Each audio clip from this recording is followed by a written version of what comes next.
Bismillahirrahmanirrahim. Merupakan bukan wong ngekandhang. Ana carita kang mijusaken nirmala kemarang prasidha sida daduning gugaya. Yekti saking Adi Wahyu Diak mikala mantar tangan-tangan manungsa kang wis anggo sejarah mangsa lalu.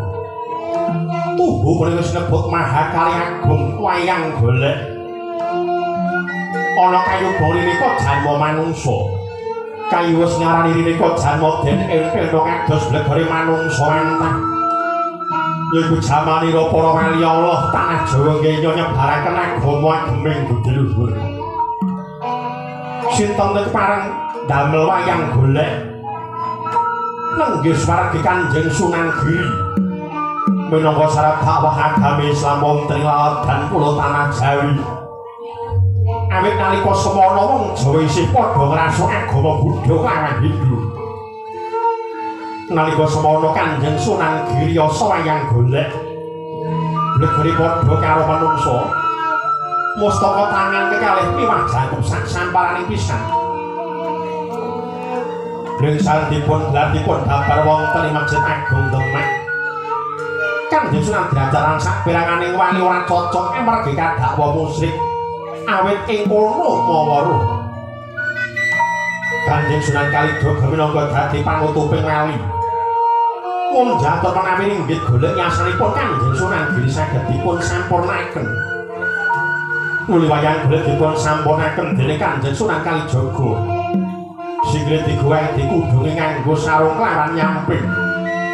Ngantos titi mangsa menika wayang golek sampun ngrembaka wonten ladan pulau tanah Jawi. Munggo critane wayang golek ana kang ngarani wayang golek Bapak Menak. Menak kuwi tegese bangsawan. Miturut bukan tulisane ngarep saka ing wewengkon tanah Persia. Kaya ing alahan Timur Tengah. Critane wiwit cilik Ali Umar ambil nganti patine wong agung Jairana.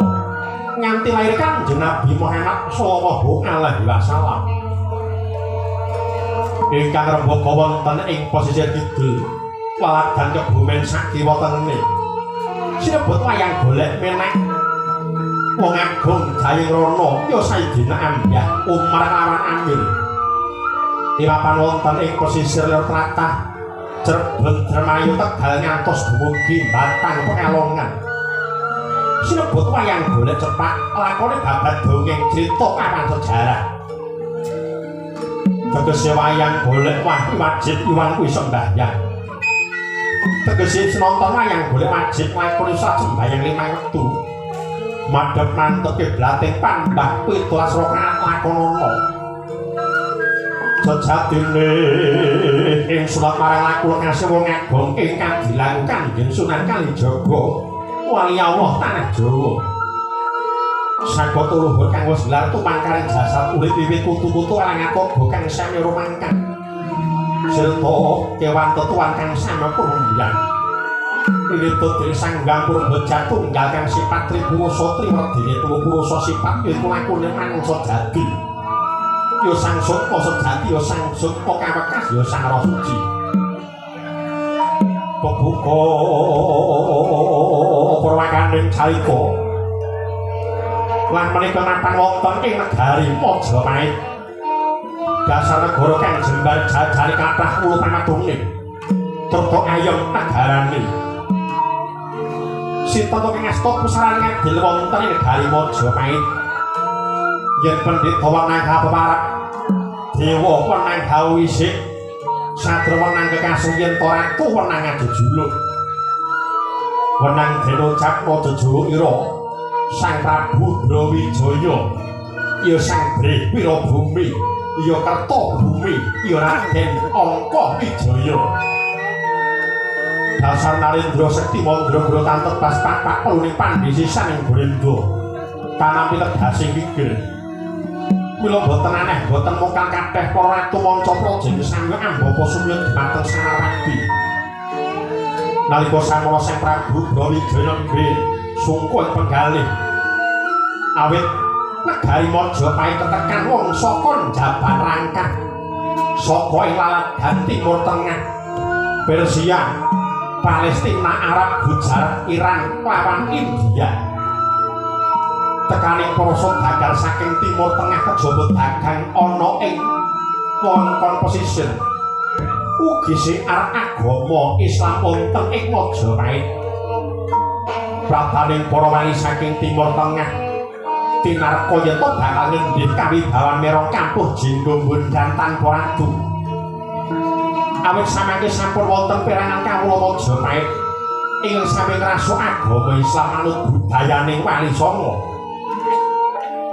Kepara putu Brawijaya piyambak putranya Adipati Wiloting Tuban kekasih Raden Said Rahman Yojegeng sampun ngrasuk agami Islam madeg minangka dadi panutuping Wali Songo jejuluk Sunan Kalijaga Nyuwun Agung Kadilangu. Sunan Kalijaga nggone siar agama Islam nganggo sarana wayang kelawan gamelan. Pelakon dereng bojo-bojo pikantuk karampungan nalika dina kang kepungkur ana sae bocah sopeng tanah Palembang ya ing Sumatera kang Raden Kasan. Kadhalika Raden Kasan takon bapa pipi wonten Mandira Sinengker ya ing ringin Kurung Sakembaran wonten alun-alun Gari Majapahit kepingin ngawal musuh Dharma. Lekas Raden Kasan dianggep bocah kang ngaya rada wani murang beduka tinarka milik telik Manindra Jalanata pitayaning Dewan Wali Songo nggone kepengin islamake negari Majapahit. Sukawani Sanata sigra nimbali swanira ngabdi kematian Sang Rakyana Patih Gajah Permada sigra maraksa wonten ngarsaning Sanata. Pasibaning Sanata binarut bangsa pakonatan gamelan Kyai Pendet akarya wimbuh wiwiting swasana.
Sira kena soroting Hyang Bathara Surya Yayi Mas Kadhe kawulan inggih Gusti Hamid-hamid pasang kaliman tabik tinebih nomring siku dendaning Bathara Ewang kara manik dewaji pangarcana jumadhong tangan kula kekalih sadrange nangen suku blok dereng kober hamiji sinjang cancut dereng kobrang lungsuraken saking wantring dawuhan dalaman dadosaken kagiyating manah kula nglurut dodot paribasan kabetul ngajari kentar sowan wonten ngarsonan dalem kawulan nuwun semono kendhat yatur mandadekake syukurane atiku Yayi Mas Kadhe kawulan inggih Gusti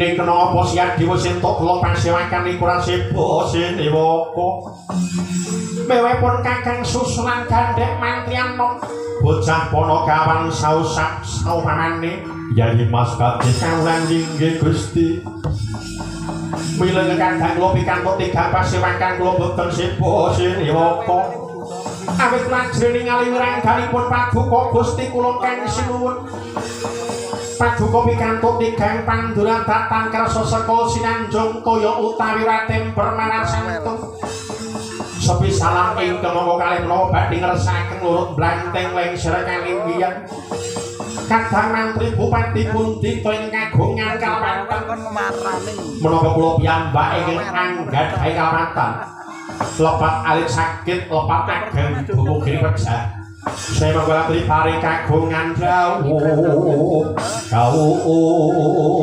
nuwun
tak topo banget topo sing dadi adulira Yayi Patih Gajah Permada apa saged wektu dina sameng kadoh ndak awit cerak sangsa ndak raketake Dimas sejatinipun kakang wektu dina iki sinandhang Sungkawayadi manut apa sing dadi ature juru trik Sandi Mangendra Jalamata pitayane wong Majapahit wektu dina iki Majapahit ketekan wong saka Njaban Rangka saka ing lalat dan Timur Tengah Persia Arab Gujarat Iran lan saka India tekaning wali tumeka ana ing negara Majapahit kene Dimas bebasan kaya dene Yayi Segara apa sebabe kaya mangkono tekane wali kejaba siar agama Islam para wali uga dagang ana ing pesisir lor